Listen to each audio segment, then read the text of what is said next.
in asking them to speak at what is essentially 2 a.m. their time on their body clocks.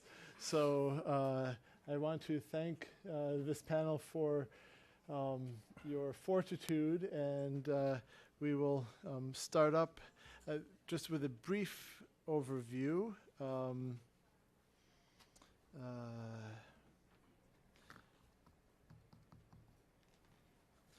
So this morning I mentioned that there were a few categories of lessons. Some of those lessons dealt with the relevance of natural resources to security and development professionals. Others dealt with the need for NRM professionals to take into account the particular context of post-conflict situations in which they're working, and how that's different, and how to account for the particular characteristics of the post-conflict situation. This afternoon, we're going to be focusing on some of the broader challenges and lessons related to natural resource management and peace building following conflict. Most of these lessons reflect broader issues of development, everything from the time frame and adaptability to monitoring and evaluation.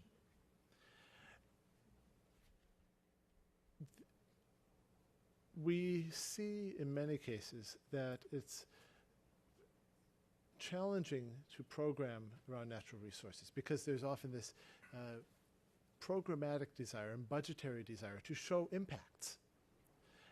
But a lot of the impacts that we see in land reform or rehabilitation of resources take years to manifest, long after the project, after a 1 or 2 year project might be over. And so one of the lessons we see here is that there is a need to have a longer term time horizon. You need to be thinking in terms of 5 or 10 years. And this is not, over the last decade, 2 decades, there's been kind of a shift more toward shorter time frames in many instances. We're seeing, at least within USAID, kind of a growing recognition of the need to extend some of the programmatic time frames, if not the project time frames. And there are a couple of broad opportunities that we have noted. One is that in some instances, it is possible to make a longer-term commitment. And the case study of the EcoGov project that Oliver will present has that element to it. There's a longer-term commitment of financial and technical assistance. Sometimes when it's not possible to commit financial assistance for 10 years, the agencies are able to make commitments of technical and administrative support, and then to feed in financial support as the budgetary cycle allows. And in other instances, donors are able to work with partners, non-governmental partners and others, who make longer-term commitments, and then that's one way of establishing the long-term commitment and then providing an avenue for channeling the financial support. A couple of observations regarding monitoring and evaluation. First of all, for projects that intersect natural resources and peace building, we have seen in practice that indicators, the way that the project is framed, the way that the project is evaluated, the way that it is, the sort of data that is collected, these tend to be how it's framed. Is it an economic project? Is it a livelihoods project? Is it a governance project? Is it a conservation project? And that will then dictate the monitoring and evaluation procedures. But in some cases, you want to, if land is a source of conflict, and you want to resolve or prevent conflict, you can do that through a technical process of addressing land. And so the indicators for a land project might be the number of hectares that have been for which disputes have been resolved, number of disputes resolved. But it's not necessarily looking at the bigger picture peace building benefits. So the question is, how do you structure your monitoring and evaluation to address both the natural resource side of things and the peace building dimension? There are a number of other challenges with monitoring and evaluation. These tend to be more related to the underlying challenges of development projects. One is that a lot of the M&E procedures tend to focus on quantitative indicators. So it's sheer numbers. It doesn't get into some of the things that are harder to measure quantitatively but are more directly relevant to the peace-building objectives. Sometimes the M&E procedures are not tailored to the post-conflict context. They are too insular. That is to say, they don't consult or engage the broader stakeholders in the monitoring process or in evaluation. And it's also difficult to parse the impact of a particular donor when you have, I think shortly after the earthquake in Haiti, there were 800 different organizations working in Haiti.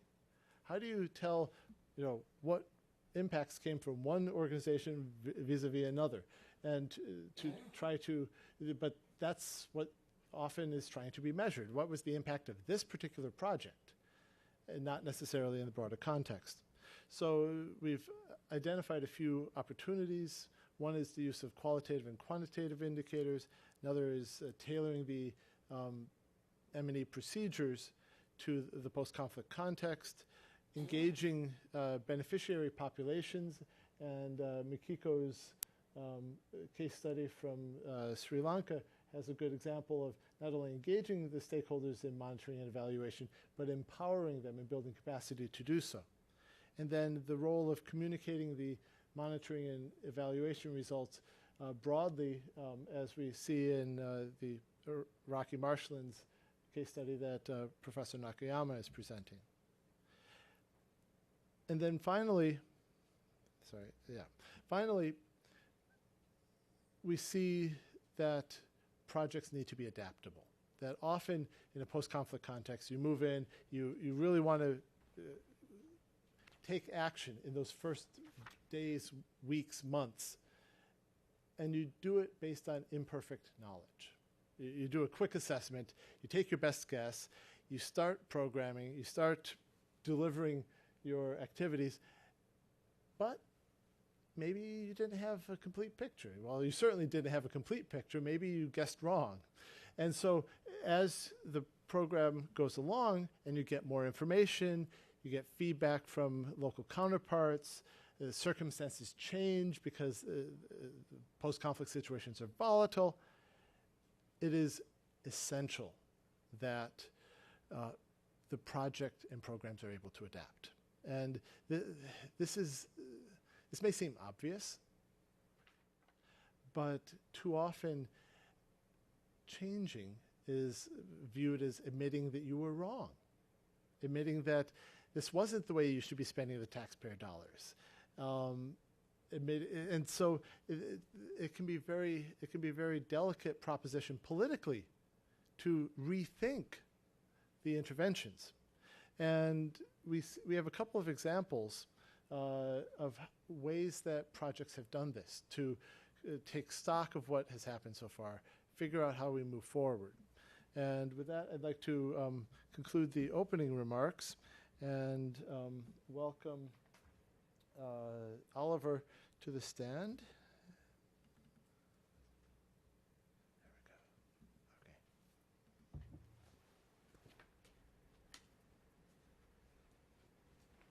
Thank you, Carl.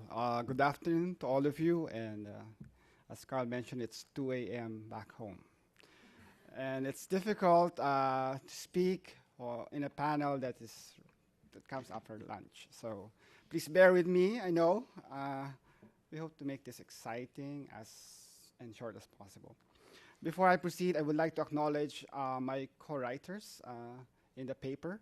So Cynthia Brady from USAID Washington and Conflict, and of course our excellent staff of the EcoGov project, Sita Toribio, Bien Dolom, and Mayor Olvida. At the start, Environmental Governance Project, or EcoGov, is a biodiversity conservation initiative, and how the project help improve natural resource governance and facilitate peace building in conflict-affected areas in Mindanao, southern Philippines will be what I'm sharing with you today. My presentation is divided into two parts. Part one is an overview of the conflict in Mindanao, post-conflict setting, and a location of study sites for those who are not familiar in the Philippines. And part two will be emerging lessons, focusing on two aspects, which is particularly for this panel. But there are more lessons that have emerged from this project in the paper, as you will see. Some quick statistics about the Philippines. In 2010, we're about 94 million in population, with 21 million in the island of Mindanao, and with more than 4 million living in autonomous region of Muslim Mindanao. The island of Mindanao has long been a contested territory in the Philippines, beginning with Spanish colonization 400 years ago, continuing through the recent decades of conflict between the Philippine government and various rebel groups. There are two main groups that is struggling for independence. The Moro National Liberation Front and the breakaway Moro Islamic Liberation Front. Although the conflict between these groups and the government is often cast in ethno-religious terms, underneath, the unrest in Mindanao has been driven by a mix of injustice and poverty, political and clan rivalries, and competition for land and natural resources.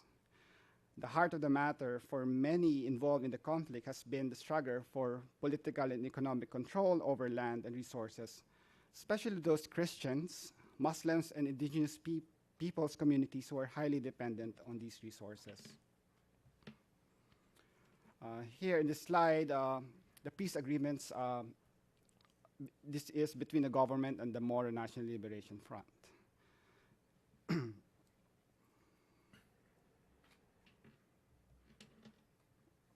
Since December 2001, EcoGov has provided assistance on environment and natural resources management in key areas across the country.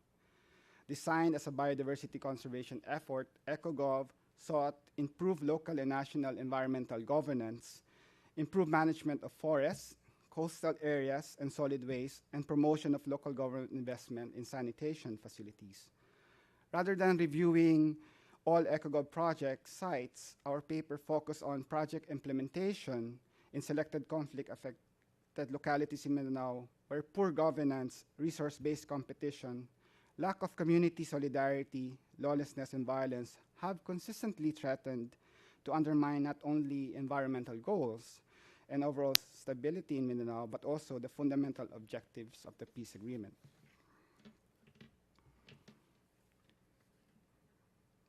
In this slide, there are two main case studies that are presented in our paper, and underneath those two main case studies, there are specific areas or municipalities that we touched on, and these are some of the works that we have that the EcoGov project has initiated in in Mindanao, and I won't go, in the interest of time, I won't go through over them. At the onset, the major challenge for EcoGov was how to engage various unorganized and often polarized community stakeholders in collaborative envisioning, planning, and implementation of natural resource management activities.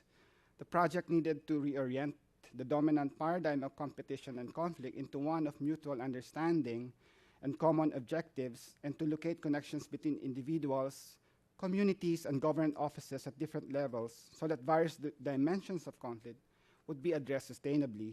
This was not an easy task. On this slide, this is more on coastal resources management. Pulling back from the site, I would note that the approach and this is more from our colleague from the conflict management team. The approach taken by EcoGov in this regard is consistent with the findings of CDAs reflecting on peace practice work, namely that number one, in order to influence peace writ large, it is critical to connect changes sought at the individual or personal level with actions at the institutional or socio-political level.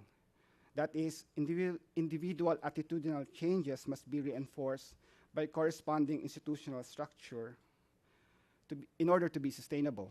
And second, intervention must target both the more people, quote unquote, or broad involvement, and key people, or those individuals critical to the peace or conflict context.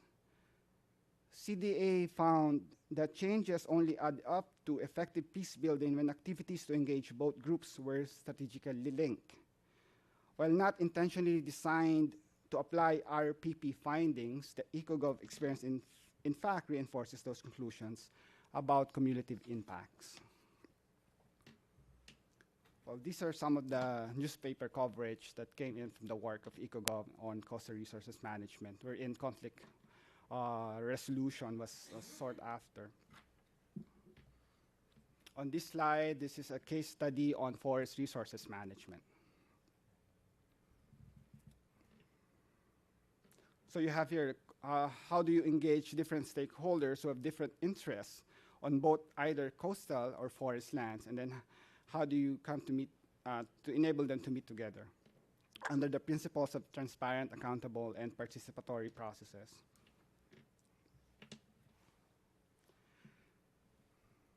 EcoGov technical assistance focus on developing local government knowledge and organizational capacity to address threats to the environment. It also sought to improve transparency, accountability, and public participation in natural resource management.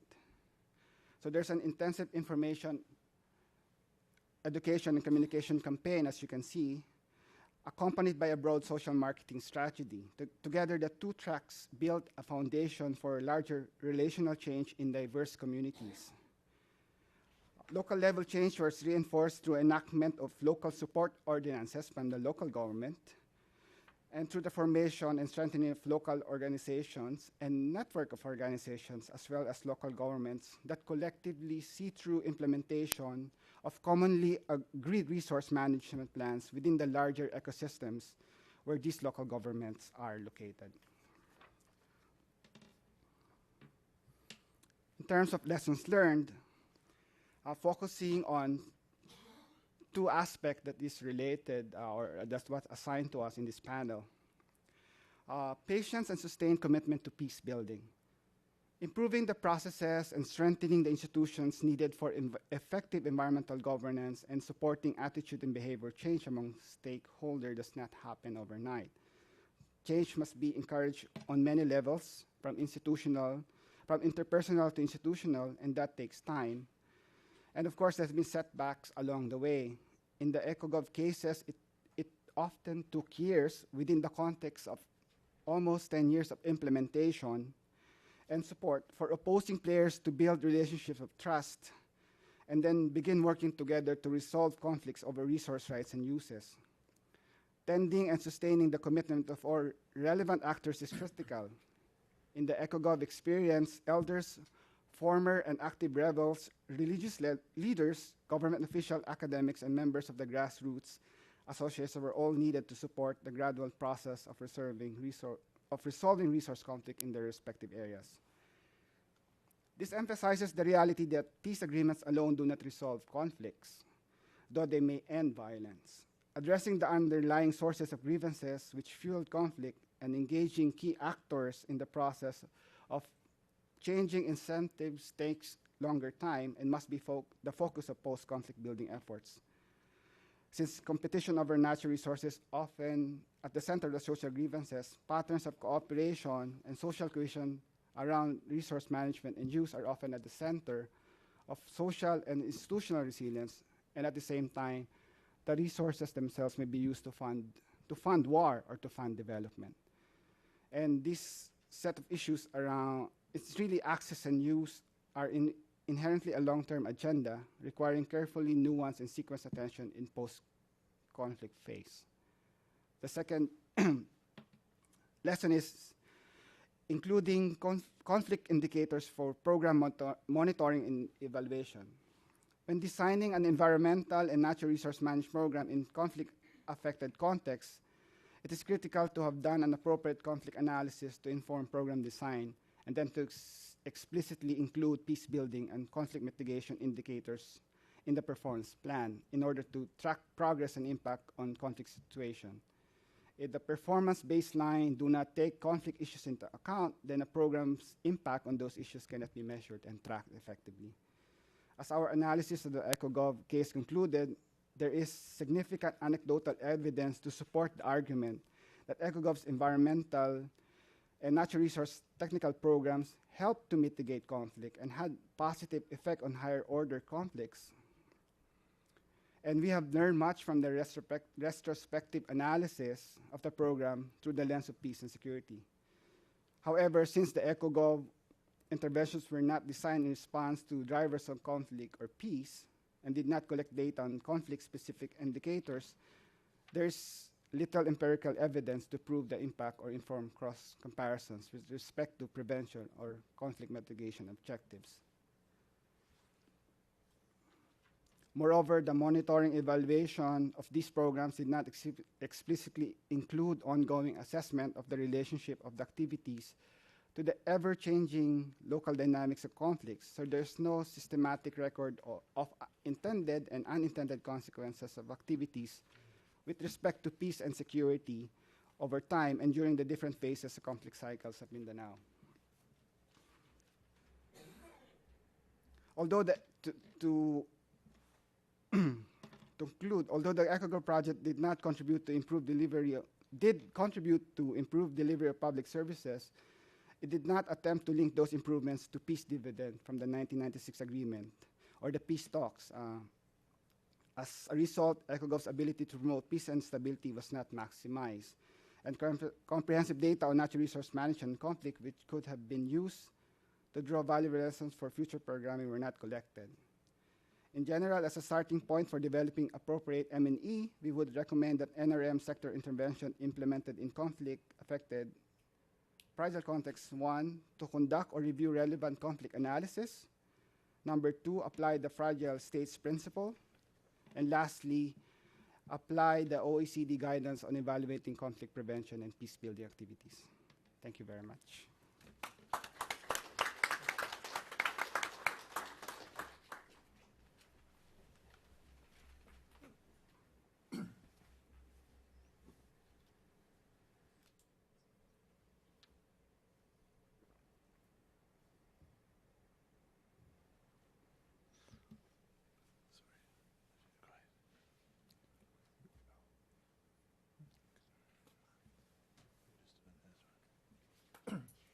Well, good afternoon. I'm Nakayama from the University of Tokyo. And this case study is actually carried out by my former student, Mr. Suzuki. But since he now works in the JICA and he's on extended mission in Paraguay, when a student is not available, the supervisor should do the job. That's the reason why I'm here. And having said that, this case study is about restoration of the marshland in Iraq, implemented by UNEP's IETC, International Environmental Technology Center in Japan.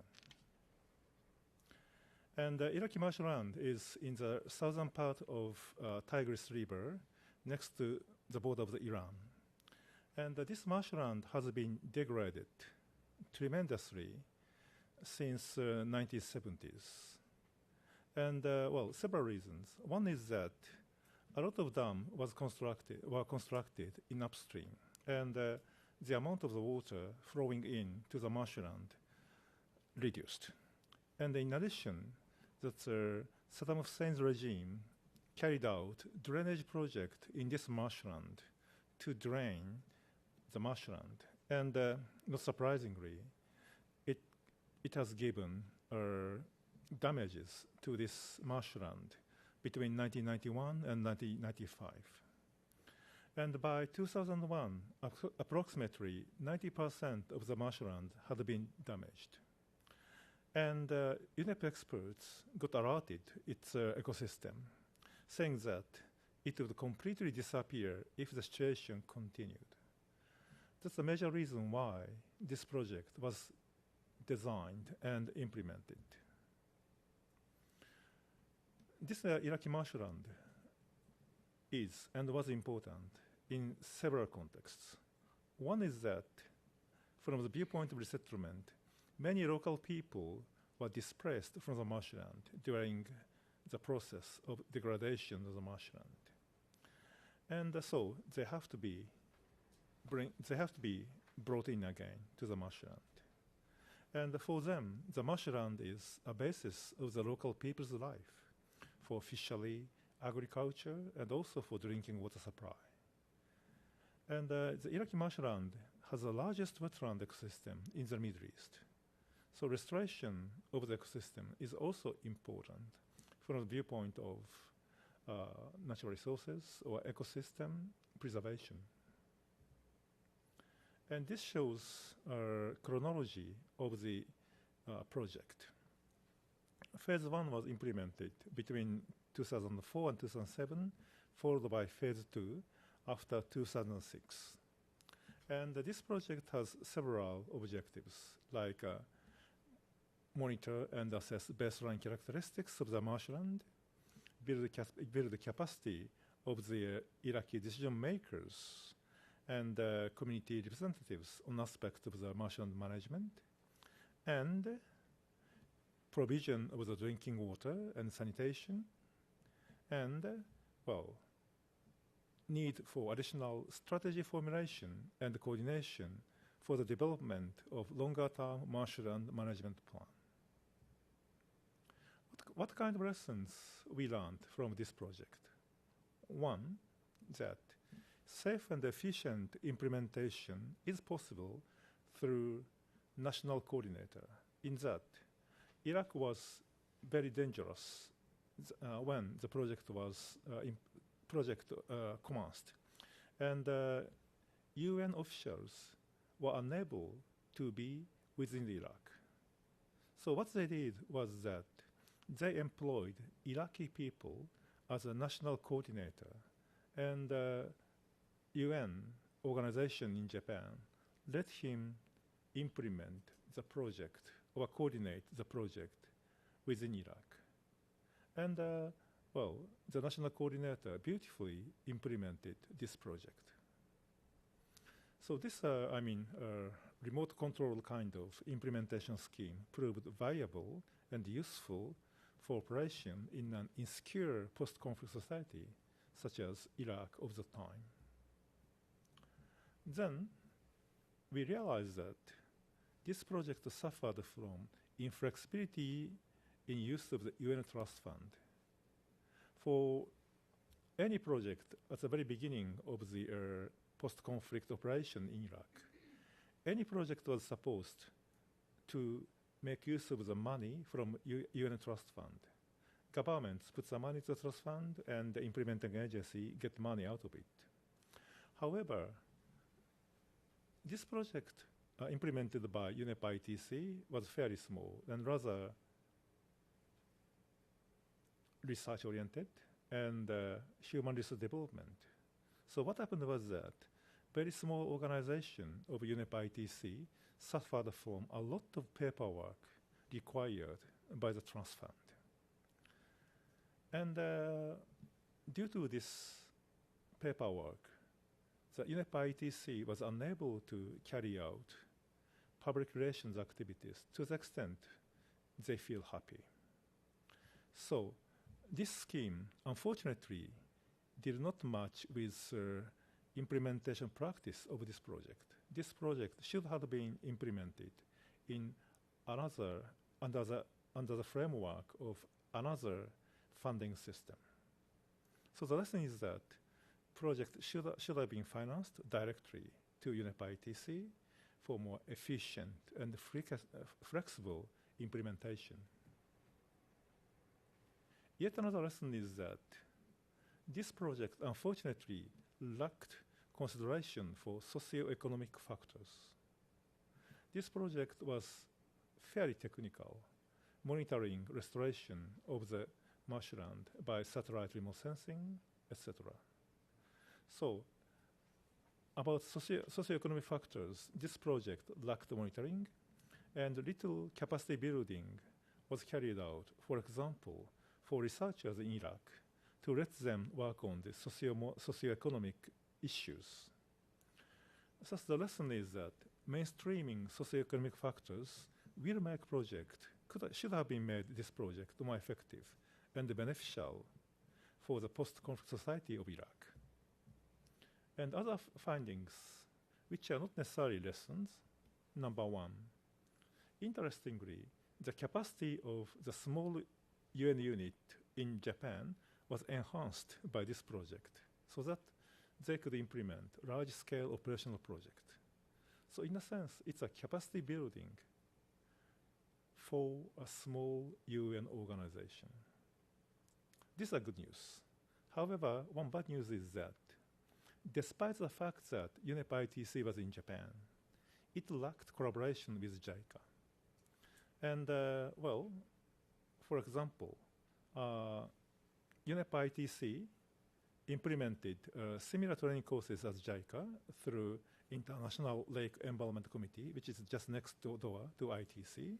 However, this training activity had no coordination with JICA at all, despite JICA was carrying out training courses of the same nature. So conclusion is that employment of the national coordinator, having flexibility of the funds, and mainstreaming of socioeconomic factors, these factors should be very important and instrumental for flawless operation of project of this nature in the post-conflict society. Thank you very much.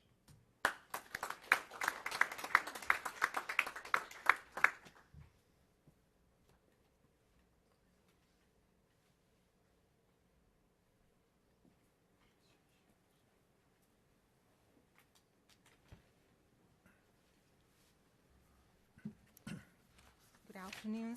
My name is Mikiko Sugiura, a Virgin Scholar of Civil Engineering and Engineering Mechanics at Columbia University.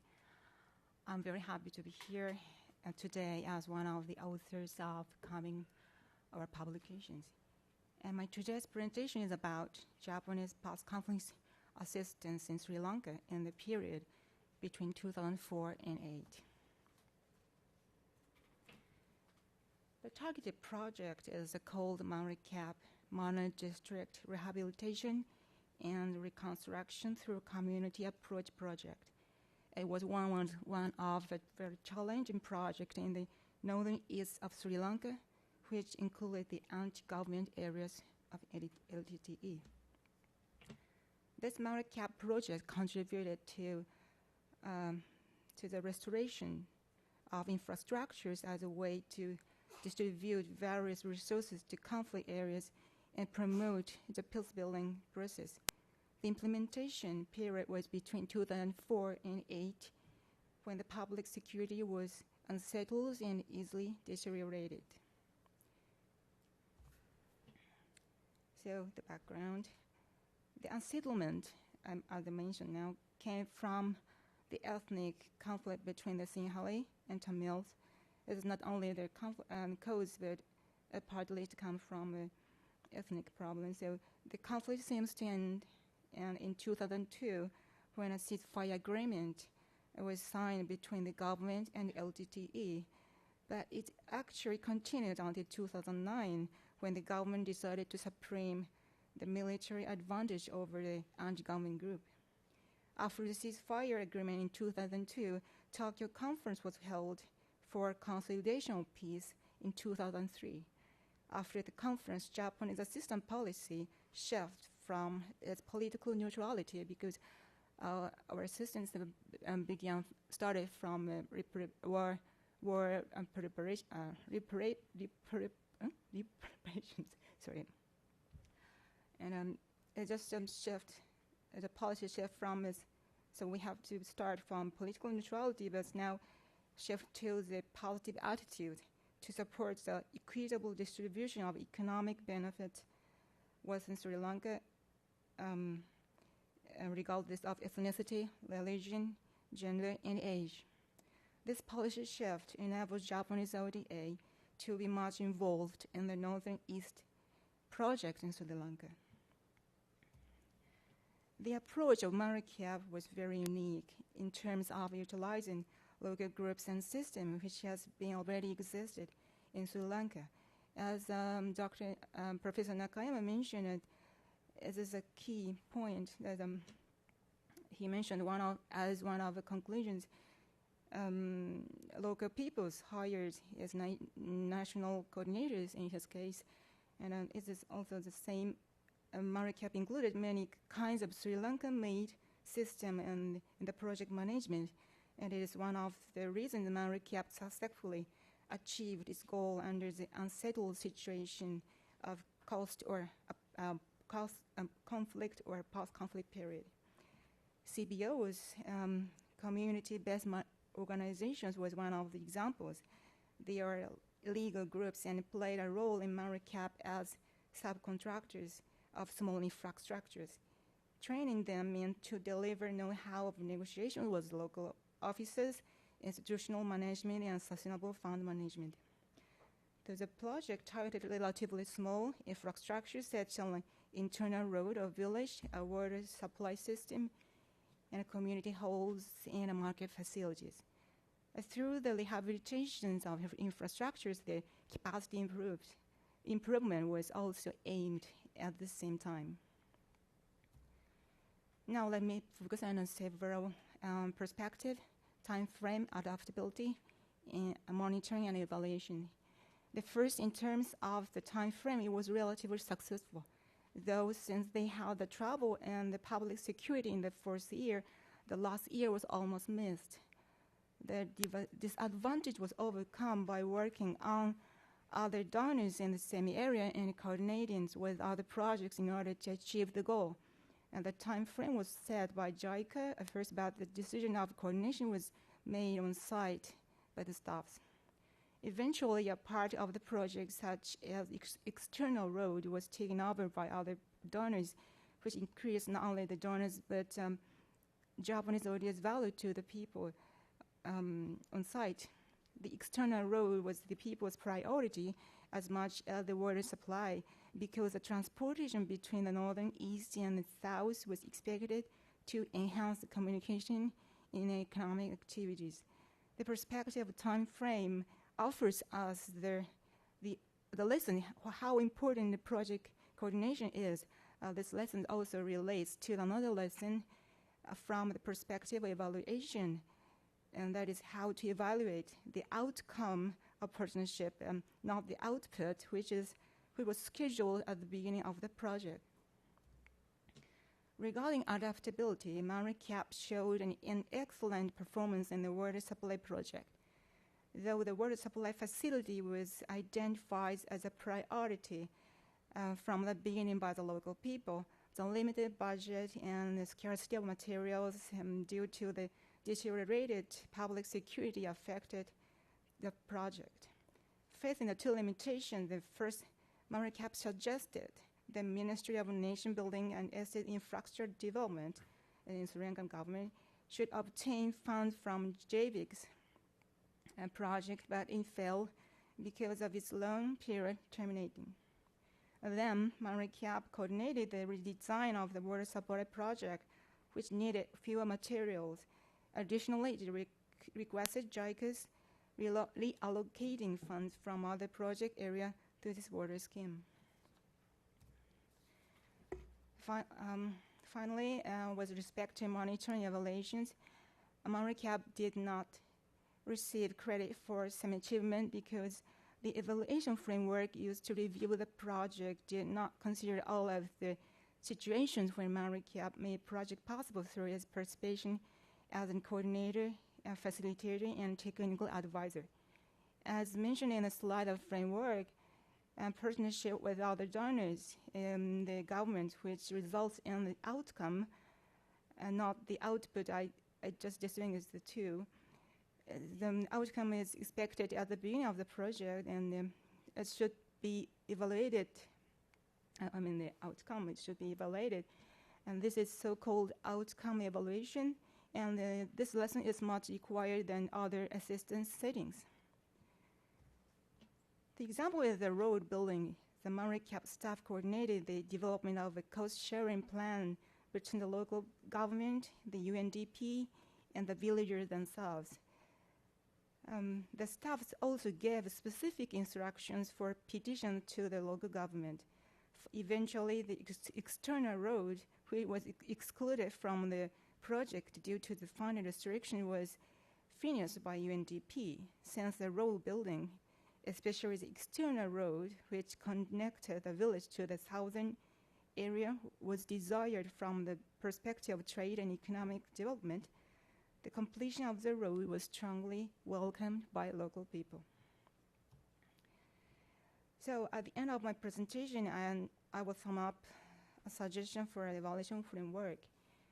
Considering the necessity of project change due to the deteriorated public security, the limited funds, and the scarcity of materials, it is necessary to clarify the status of not theory failure, neither implementation failure in the project. And it should be reflected in the evaluation framework. So JICA's present evaluation framework is called logic model, which bases on the cause and effect relationship. So just Oliver said that when it's some kind of conflict indicators, there's some, let me just specific speaking, for example, just applying one of the DAC's Development Assistance Committee's evaluation criteria, which is 5 criteria: relevance, effectiveness, efficiency, impact, and sustainability. And one of them could be applied to the situations. And then this DAC's 5 evaluation criteria, JICA actually evaluation manual referred as its important principles. So it would be possible to refer as one of the criteria a new way to evaluate the partnership, the outcome, and the versatile role of MARICAP. Well, this is my end of my presentation. Thank you.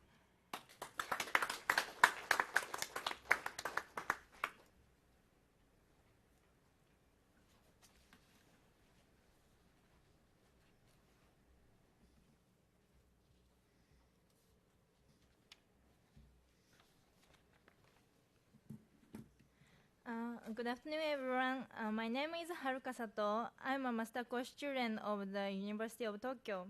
My presentation is about restoration of agriculture in post-conflict Timor-Leste. The history and post-conflict situation in Timor-Leste is very important to understand the projects.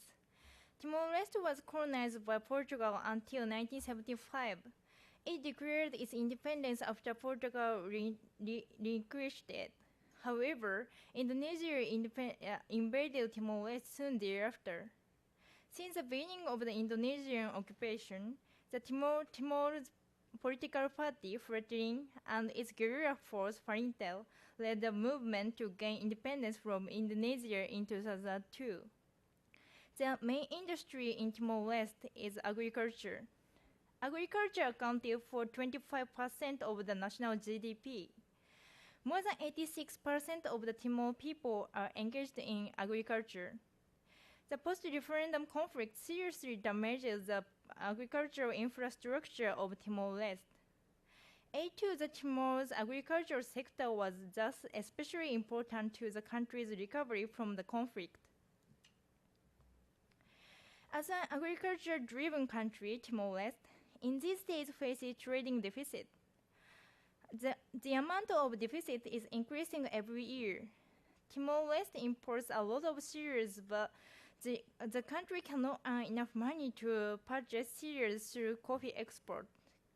The cost of importing cereals is increasing every year. Although the revenue by exporting coffee is increasing, the selling price of coffee per kilogram is decreasing. This has become a serious problem for Timor-Leste. This presentation contrasts 2 projects. The JICA project for irrigated paddy field developed for rice cultivation, and the Peacebuilding Japan project to assist Timor farmers toward production of high-quality coffee. Both the coffee and rice development projects started at the same time, just after the conflict. However, these projects adopted completely different approaches. This shows the places where these projects were implemented. The project used a top-down approach in that student participation was not planned and that the project was to promote mechanized farming. Through this project, JICA succeeded in improving the harvest from 1.4 ton per hectare to 2.6 ton per hectare, meaning that rice production increased by 1.86 times in 3 years. By contrast, Peacebuilding Japan worked on coffee production to gain more foreign currency through exports. It prioritized student participation, cooperation with the community, and marketing. Unfortunately, while each project achieved some of its objectives, each project faces challenges to its long-term sustainability that could be addressed by further building local capacity. This is especially important for Peacebuilding Japan since it needs to ensure that the coffee production project becomes sustainable in local hands after Peacebuilding Japan support through ODA ends in 2011. While the JICA project and the Peacebuilding Japan project are very different, they both offer valuable lessons with respect to building local capacity, business planning, and maximizing the number of beneficiaries. Local capacity building has been a challenge for both the JICA and Peacebuilding Japan projects. JICA's top-down aid approach focused on mechanized farming. It is unclear, however, whether the Timor people have acquired the technical expertise to maintain the complex mechanized irrigation system after JICA leaves. Similarly, the Timor farmers have not yet demonstrated that they have a capacity necessary to continue producing high-quality coffee when Peacebuilding Japan stops supporting the cooperative.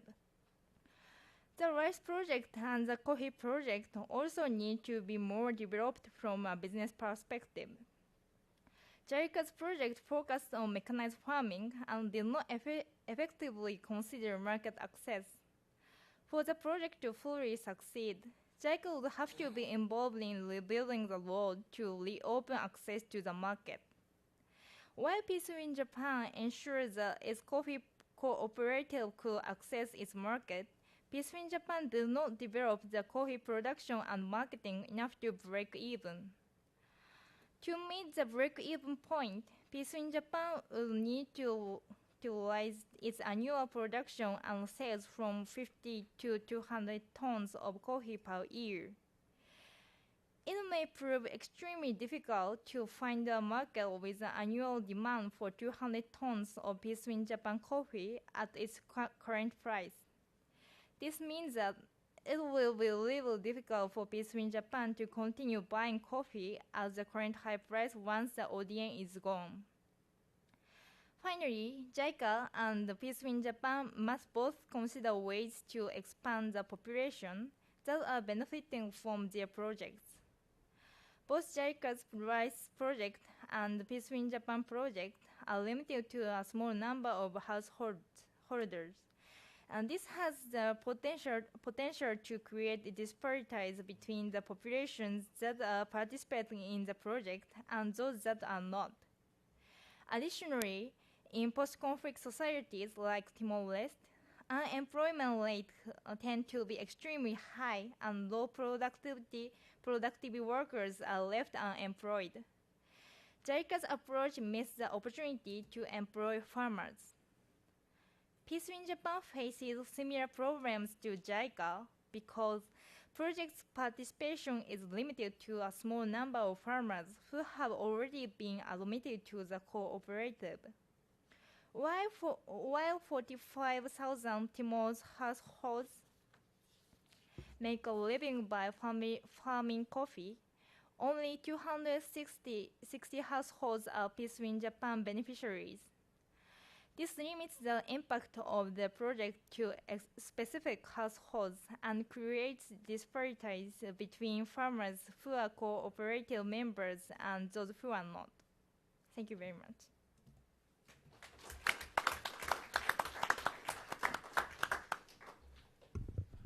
Thank you. And we have some time for questions and answers. Again, if we could have the microphones manned. While we're getting the microphones, I do have one question for Oliver. And I noted the mapping and delineation of forestry ownership or rights. And one of the questions that came up at lunch was how precise that should be.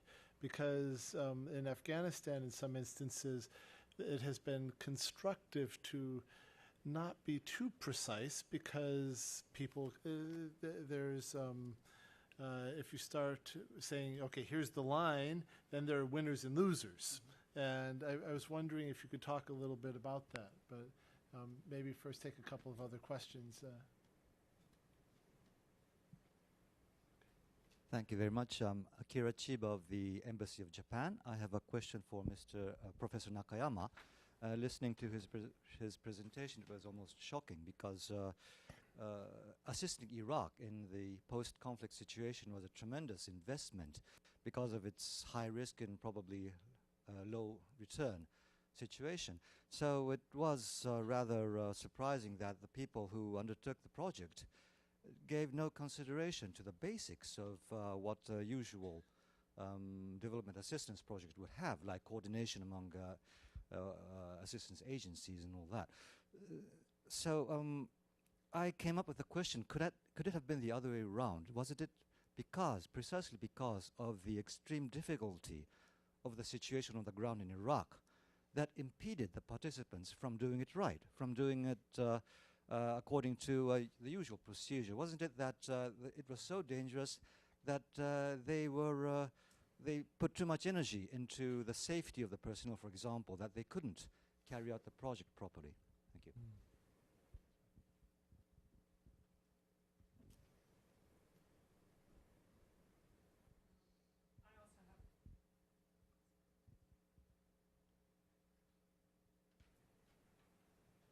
My question actually follows up a little bit on that. It's also to Professor Nakayama. My name is Anna Bachman. I'm actually with an Iraqi NGO called Nature Iraq that worked extensively on marshland restoration, and I was very familiar with this particular project. And I wanted to, one of the things that he mentioned as a positive aspect was the fact that there was a national coordinator that was employed in the project, and I wanted to understand more about that relationship.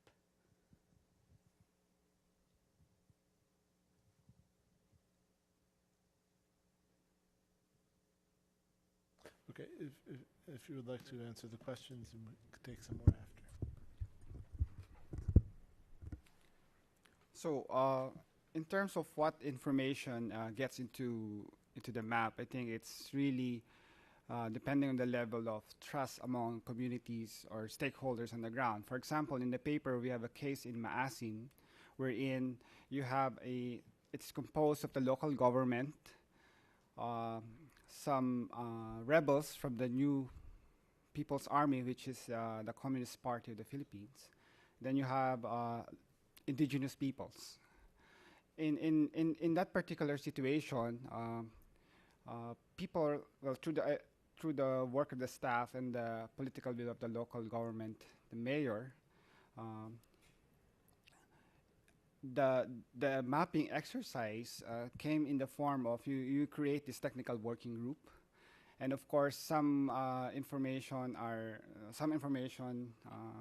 sort of confidential to some groups, but in this case in Maasim, wherein the New People's Army shared some information in terms of where they are and in terms of what their interests are, and they were able to reflect that on the map, but not on specifics. But then again, you come into agreement how these different uses overlaps. That's one case. Second is on the case of indigenous peoples, not particularly in the paper, but through the project, there are about 30 forest land use plans. That is what we call it. And usually the indigenous peoples are also sort of wary because of their historical experience. So what is coming out from the map is there's a geospatial data, but at the same time, it's really the level of trust that particular stakeholder would want to share that is reflected in the map. So again, some areas, because for example, for indigenous peoples, you have this holy grounds that is they don't want outsiders to know about, and also some access entry points to their resources are sort of confidential to them. So it depends on the site. Well, to answer to the question by a gentleman from Japanese embassy, please be assured that we are not saying this project was complete failure. We found this project fairly successful, but to achieve success, the UNEP-ITC in Shiga had to overcome many difficulties. One of the difficulties because the implementation scheme of the fund. In other words, that the Iraq Trust Fund was more for large-scale kind of operations. But unfortunately, the small non-operational project by UNEP-ITC suffered from the system which was more designed for large-scale operation by large organizations. So in a sense that the basket of the project for Iraq was too complicated to be handled with a simple single system. This is point number one. And about some details of the project, that this project was featured in one of the Japanese quality paper at the very beginning. And we got puzzled why we saw no follow-up articles on the newspaper. And we came to visited the institute to carry out interviews. And they told us that since they spent too much time about reporting to the Iraqi Trust Fund, they couldn't spare much time for information or outreach activities. And explains why that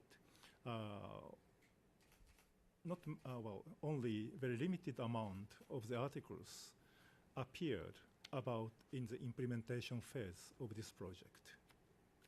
And answering to the lady from NGO, that the reason why they have to rely upon national coordinator for implementation of the project in Iraq is simply because United Nations prohibited civilian kind of officers to get into the soil of Iraq. So how they operate this project is a bit complicated, because for training course, which required international experts, non-Iraqi experts, they organized all the training courses in Jordan, simply because foreign experts could go up to Jordan, not beyond. So they had to call in Iraqi people to Amman to let them have a training course. However, for the training activities, which could be carried out exclusively by Iraqi experts, they employed an Iraqi expert as a national coordinator, and he managed to organize training courses in Iraq brilliantly. So restriction by UN made this project a bit more complicated. However, in terms of operation, it went fairly nicely. So once again, I'm not saying that this project was inferior. It was successful, but it had many difficulties to be overcome. Thank you.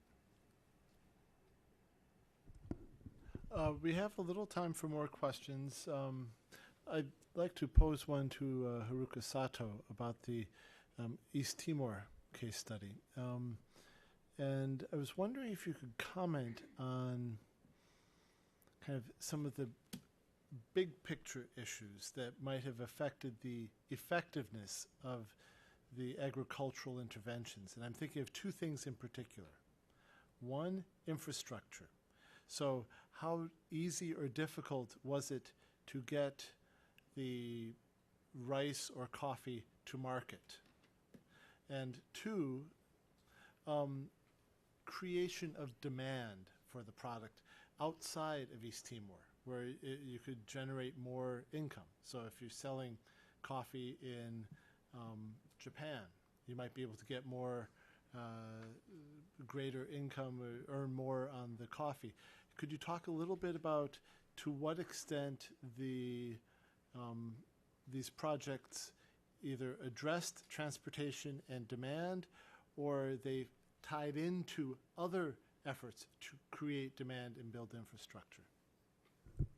And if Ken, just to take a few questions, if to the extent anybody has them. Ken Conquer, American University. The question is triggered by the Philippines presentation, so I'll direct it to Oliver. But if the other panelists have thoughts from their cases, I hope they'll feel free to respond as well. One of your lessons learned was about spoilers, and that seemed to me to be a very important point, and I just wanted to ask you to say a little bit more about it. I was wondering whether the lesson was learned in the positive sense that there were examples in your forestry or coastal zone cases of successful engagement of spoilers that transformed the incentives in some way, or was it learned in the negative sense that failure to do so undermined the success of the projects? And also, just if you could say a little bit about who the spoilers are in this case. Are we talking mainly about insurgents, and the spoilers are kind of asymmetrically distributed on one side of the conflict, or are there potential spoilers on multiple sides of the conflict? Are they locals, or are they external to the local ecosystem setting? Just if you could flesh that out for us a little, I think it'd be great, because it seems to be a very important insight from your case.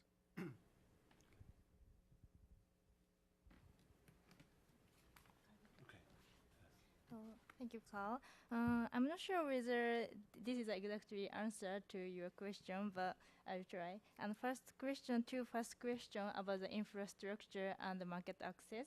And I think the NGO really will organize marketing. So I'd like to mention about the JICA's rice marketing in the market. So actually there is a few paper writing about informal, but I think many NGO and JICA staff said that they saw a lot of thrown rice near the border between the Indonesia and the Timor-Leste. And in 2002, in conflict, many infrastructure, including roads, were destroyed by Indonesian army. JICA's irrigated paddy field support started immediately after the conflict. So before rebuilding roads, they got a lot of amount of rice. So they did not even build enough space to store the harvested rice. So due to bad condition of the storage, those rice were thrown. So it's kind of the market access and the building road condition is connected. And to next, the second question about the market, coffee market in foreign countries and so on. So, well, basically, coffee brokers buy coffee by extremely cheap price, but Peacebuilding Japan thinks it is unfair for farmers. So they give them, Peacebuilding Japan give farmers to very good price to improve their living condition. So, however, if they buy high price coffee, they have to sell high price coffee, of course. In the coffee market, Peacebuilding Japan coffee is more expensive than normal organic coffee. It is less expensive than brand coffee like Kilimanjaro or Blue Mountain. Peacebuilding Japan's coffee does not have the strong competitiveness toward world famous coffees, and they are much more expensive than other organic coffees. So actually, they cannot find the appropriate market for them. Yeah, this is it.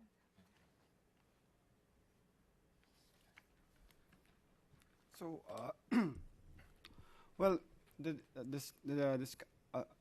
terms of spoilers, I I think, for example, in Sarangani,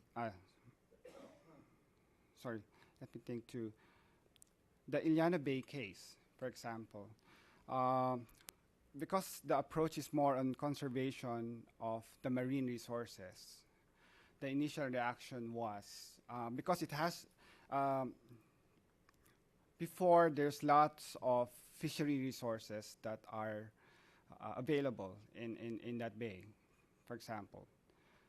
And because it's been, there's, because of the open access situation, you have piracy in that area, and then traditional elites that are benefiting from the status quo. One of the realization when the project came in is that we need to halt the degradation of the resource in order to bring back the fisheries.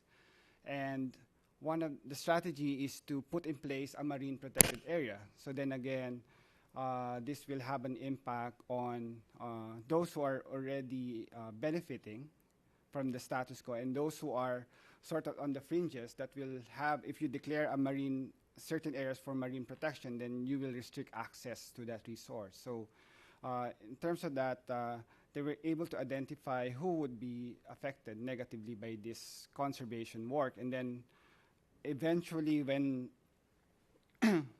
when the resource started to go back, observation in terms of increase in fish stocks, so people started to see that this is not something that will that negatively impacts us. So there's an agreement in that regard.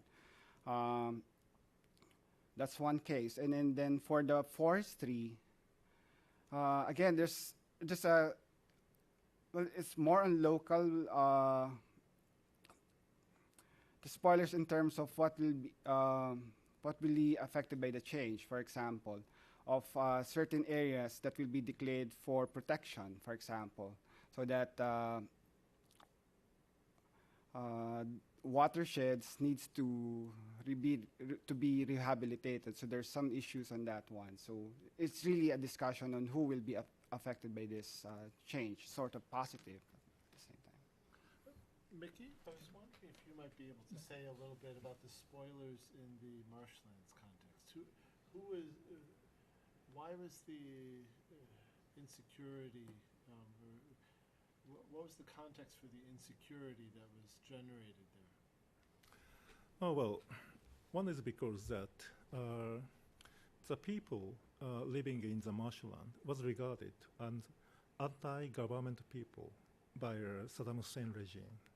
So the Saddam Hussein regime wanted to make their life fragile or weaker in order to let them not to make a meaningful protest against the regime at that time. So the insecurity of their lives was intentional, man-made, rather the consequence of the marshland degradation per se. So the system should have been reversed so that marshland should be restored and their livelihood should be back to secure. Did I answer your question? I guess I was wondering for the in the marshlands. I remember hearing one of the UNEP officials describing some of the challenges that they were having in the marshlands, where they were trying to introduce or rebuild water delivery services, right. And to pay for it, they introduced water tariffs. And some of the people who went around to collect the fees, they were shot at.